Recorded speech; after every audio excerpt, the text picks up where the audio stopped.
Hello, friends, and welcome back to Stories About Entitled People. Let's start our video with a story about unexpected challenges and a bit of poetic justice on the open road. But before we begin, best way to support our channel is to leave comments, like, and subscribe with the turned-on bell so you don't miss the new video every single day. Here we go.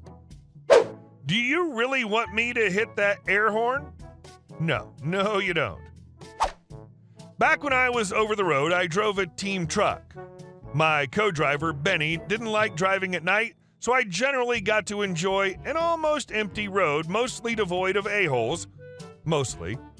It was the dead of night, and I was cruising up I-5 when I saw headlights coming up the on-ramp. I moved over to the left lane so they wouldn't have to slow down at the merge, but they slow down anyway and start pacing the truck. If you want to annoy a truck driver, hang out on the passenger side of their truck. If you really want to annoy them, hang out next to their passenger door, where you can only be seen in the fisheye mirrors. I can't see what this guy's doing, so I slow down in the hopes he'll pass. He slows down to match me. I speed up, he speeds up. Having someone intentionally block you from changing lanes is something of a nightmare for drivers, so I'm getting concerned. If there's a problem ahead and this a-hole is still pacing me, things could get very dangerous. Then he starts hitting his horn. I crane my neck to make eye contact, worried that there was something dragging under the trailer or that one of my wheels was about to come off. Nope.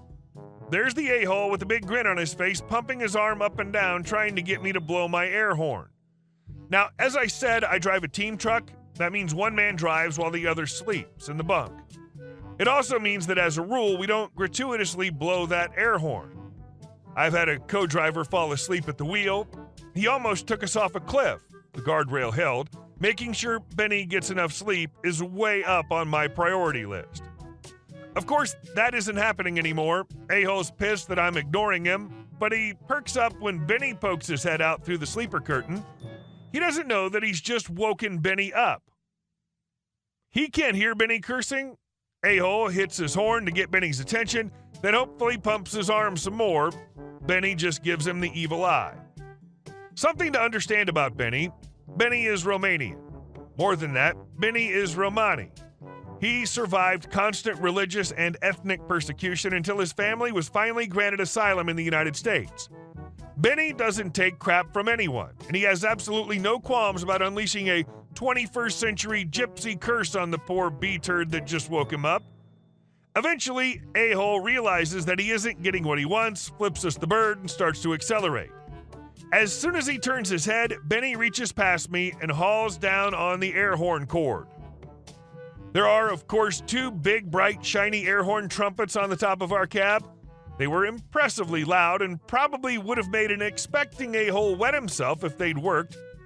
They don't work. They aren't even hooked up to any airlines. We keep them for the same reason we have Squealy Nelson. America's highways are infested with grooves, and the only way to protect ourselves is by covering truck and trailer in chrome and chicken lights. This is 100% factual. You can ask any trucker. Our functional air horn is mounted on the passenger toolbox, the passenger side step. It's there because it's not the kind of horn that goes beep beep, or even the type that gives the full-throated honk that school children and a-hole always try to coax out of passing drivers. No, this horn is there because it's the kind of massive F-off oral weaponry that requires its very own air tank. Usually we're in the right lane, and usually when we pull the cord, the noise blasts out over the empty shoulder. We're not in the right lane. From about 5 feet away, the 3-trumpet train horn howls 150 decibels of sonic surprise at an open window, and a-hole reacts like it's a wailing, rotoscoped banshee trying to give him a lap dance. The car jerks sideways onto the shoulder, brakes hard, and disappears as we round a bend. Benny goes back to sleep, and I finish my shift without incident. I can't be certain it was the same car, but the next set of headlights in my mirror slowed down when it got within a quarter mile of our truck and wouldn't come any closer for the 20 miles until it exited. We know it was him. Awesome. I can't stand pacers on the highway, especially when you go out of your way to make room for them. Also, what grown man does the arm pump for the air horn? Sheesh. And our second story. Colleagues kept leaving documents at my desk without identification. I work as a personal assistant to one of the top managers in a quite big company, around 500 people in all. I have a separate small office that's out of secretary's view so they can't see who comes or goes. Among other things, I have to check all the documents that are addressed to my boss, both external and internal mail, including personal notes. I look through them and report them personally and redirect if needed. Even though I'm almost all the time at my desk, sometimes I go out to talk to my boss or simply use the bathroom. In cases like this, people either wait at my office, leave it with boss's secretary, or simply put it on my desk with a note on who brought it so I can call back and get some info if needed. It's not an official rule here, but it's common sense. Well, common sense for everyone, but one small department. Head of that department's a great fun guy, but really laid back and inattentive at times. I had other issues with this department and told him about it, but nothing ever changed. Usually, they just leave stuff on my table without folder or a note. I always have to track down the person who made it by calling their department and wasting time. Please don't get me wrong. I don't want to sound important or something. I'm paid to be efficient, and I like being efficient. So once I go to the bathroom and return to a paper laying on my desk, no note, nothing. By the content of it, it could be from literally anyone. But I have a strong gut feeling it's that department. I know it sounds like not a big deal, but when you deal with this for 3 years straight, it annoys the hell out of you. So I put it away, waiting for them to call me at the very least. 2 hours goes by, nothing. So I throw it with the other trash into the shredder. 5 hours after that, my boss calls me and asks if I received any documents from head of that department. I answer with, personally, I haven't received anything. Just in a short while, head of that department comes to my office with one of his employees. Apparently, my boss gave him an earful because that paper was due a few hours ago. So the head of the department tells me that his employee, I'll call him K, swears he gave me that paper. Me, did you give it to me personally? K, no, but I left it on the desk. Me, pointing to my desk full of other papers. Where? Did you leave it with the note? K, no, but it was quite important. You would have seen it. Me, well, if it was important, you should have given it to me personally, right? And that was the end of the conversation. He brought and handed that document in 5 minutes.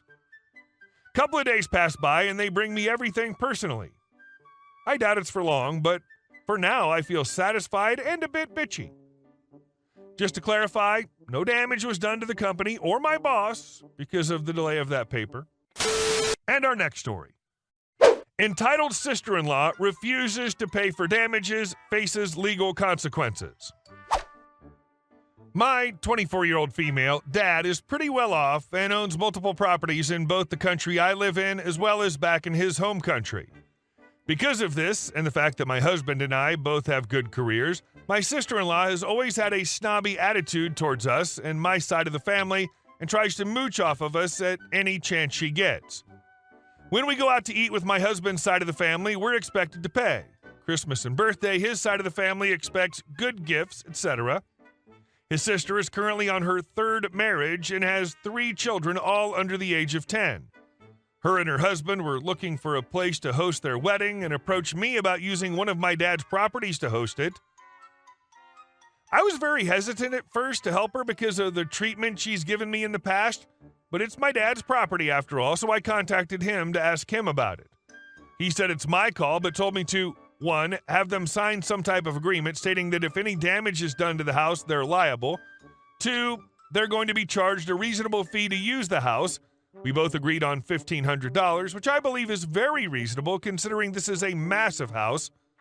I told sister-in-law and her husband about this. They asked about a family discount. I told them this was a family discount and take it or leave it. They signed the agreement and paid. Fast forward 2 days after the wedding, I went over to the house. House is a complete mess. Bed sheets are stained, a vase destroyed, alcohol bottles floating in the pool, etc. I contact my dad to tell him. He tells me to access the damage and see how much it is. It was around $1,000 worth of damage. My dad contacts my sister-in-law himself and explains to her the damage and what she owes him. She loses her crap and starts going off about how this is bullcrap. We're family. She shouldn't even be charged in the first place. We're so well off, we can happily afford to pay for the damages. If she gives him that money, they won't be able to afford to go on a honeymoon, etc., etc. She then calls me up to harass me and starts calling me a B-word who thinks she's too good for everyone and says, "It's a wedding. What do you expect?" Sorry, my people know how to have a good time. My dad gives her 30 days to pay. She was notified about this. 30 days comes and no payment, so my dad gets his lawyer to contact sister-in-law, explaining how she's being taken to court for not paying. Her and my mother-in-law have been contacting my husband nonstop, trying to get him to give her the money. He refuses because he agrees that what she did was irresponsible and wrong. I had to block mother-in-law and sister-in-law after they sent me nasty messages and even tried to show up at my house to talk to me. I feel bad that my husband's relationship with his mom and sister is going to be ruined over $1,000, but I feel like what she did was wrong, and she wasn't even sorry about it. Edit. I should also add that my sister-in-law and her husband were given a key to the house to use it and lock it up when they were leaving it. The key was returned to me at my house. The next day, I went over to the house, which is when I found the damage. So they left the house in the condition for me to see with no care in the world. And our last story. EP thinks she owns the car. So this happened to my dad. He works as a Lyft driver. This is the story according to what my dad said, first time posted. Once he got the text message, he knew it wasn't gonna go okay.